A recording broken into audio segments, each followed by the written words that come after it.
മലയാളികൾക്ക് ഇത് തീരാ നഷ്ടം. 6 പതിറ്റാണ്ടോളം മലയാളികളുടെ ഹൃദയസ്വരമായിരുന്ന പി ജയചന്ദ്രൻ വിടവാങ്ങി. അമല ആശുപത്രിയിലായിരുന്നു അദ്ദേഹത്തിൻ്റെ അന്ത്യം.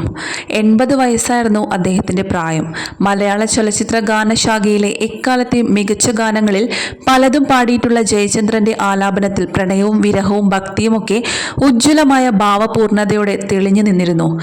മലയാളം, തമിഴ്, തെലുങ്ക്, കന്നഡ, ഹിന്ദി ഭാഷ മികച്ച പിന്നണി ഗായകനുള്ള ദേശീയ ചലച്ചിത്ര പുരസ്കാരം 1 തവണയും സംസ്ഥാന ചലച്ചിത്ര പുരസ്കാരം 5 തവണയും നേടിയിട്ടുമുണ്ട്. കേരള സർക്കാരിൻ്റെ JC ഡാനിയൽ പുരസ്കാരം ലഭിച്ചിട്ടുണ്ട്. തമിഴ്നാട് സർക്കാരിൻ്റെ കലൈമാമണി ബഹുമതി, 4 വട്ടം തമിഴ്നാട് സംസ്ഥാന പുരസ്കാരം എന്നിവയും ലഭിച്ചു. ഭാര്യ ലളിത, മകൾ ലക്ഷ്മി, മകൻ ഗായകൻ കൂടിയായ ദിനനാഥൻ.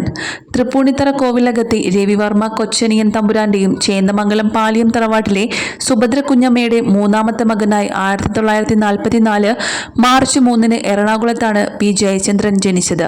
പിന്നീട് ഇരിങ്ങാലക്കുട പാലിയകത്തേക്ക് താമസം മാറി. കുട്ടിക്കാലത്ത് കുറച്ചുകാലം ചെണ്ടയും പിന്നീട് മൃദംഗവും പഠിച്ചു. സംഗീതപ്രേമിയും ഗായകനുമായിരുന്ന പിതാവിൽ നിന്നാണ് സംഗീതത്തോടുള്ള താല്പര്യം ജയചന്ദ്രനിലേക്ക് പകർന്നത്. സ്കൂളിലും വീടിന് സമീപത്തെ ക്രിസ്ത്യൻ പള്ളിയിലും ജയചന്ദ്രൻ പതിവായി പാടിയിരുന്നു.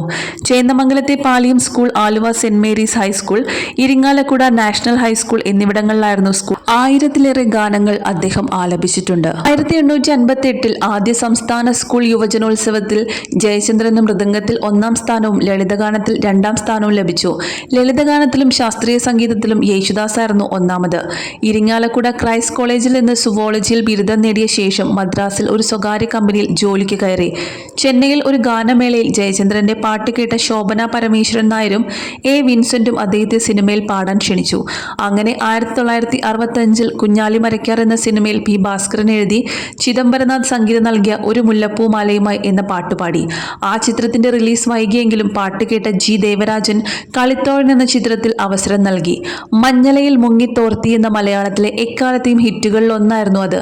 ആ പാട്ടാണ് ജയചന്ദ്രൻ പാടി പുറത്തിറങ്ങിയ ആദ്യ ചലച്ചിത്ര ഗാനം.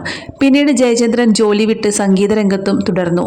മഞ്ഞലയിൽ മുങ്ങിത്തോർത്തി, നീലഗിരിയുടെ സഖികളെ, സ്വർണ്ണഗോപുര നർത്തകി ശില്പം, കർപ്പൂര ദീപത്തിൻ കാന്തിയിൽ, അഷ്ടപതിയിലെ നായികെ, തിരുവാഭരണം ചാർത്തി വിടർന്നു, കാറ്റുമൊഴുക്കും കിഴക്കോട്ട്, രാജീവനയനെ നീയുറങ്ങൂ, റംസാനിലെ ചന്ദ്രികയോ, നന്ദ്യാർ വട്ടപ്പൂ ചിരിച്ചു, അനുരാഗഗാനം പോലെ, ഹർഷബാഷ്പം ചൂടി, ഏകാന്തപഥികൻ, ശരദിന്ദു, മലർദീപനാളം, യദുകുല രതിദേവനെവിടെ, സന്ധ്യക്കെന്തിനു സിന്ദൂരം, നിൻമണിയറയിലെ നിർമ്മല ശയ്യയിലെ, ഉപാസന ഉപാസന, മല്ലികപ്പൂവിൻ മധുരഗന്ധം, മധുചന്ദ്രികയുടെ ചായത്തലയിൽ, നുണക്കുഴിക്കവളിൽ, നഖചിത്രം എഴുതും, കരിമുകിൽ കാട്ടിലെ ചന്ദനത്തിൽ കടഞ്ഞെടുത്തൊരു കേവല മർത്യഭാഷ, പ്രായം തമ്മിൽ മോഹം നൽകി, കല്ലായി കടവത്തെ, വിരൽ തൊട്ടാൽ വിരിയുന്ന പെൺപൂവേ, കേരനിരകളാടും ഒരു ഹരിത ചാരുതീരം, നീയൊരു പുഴയായി തഴുകുമ്പോൾ, എന്തേ എന്നും വന്നില്ല, ആരാരും കാണാതെ, ആരോമൽ തൈമുല്ല തുടങ്ങിയവയാണ് ശ്രദ്ധേയമായ അദ്ദേഹത്തിന്റെ ചലച്ചിത്ര ഗാനങ്ങൾ.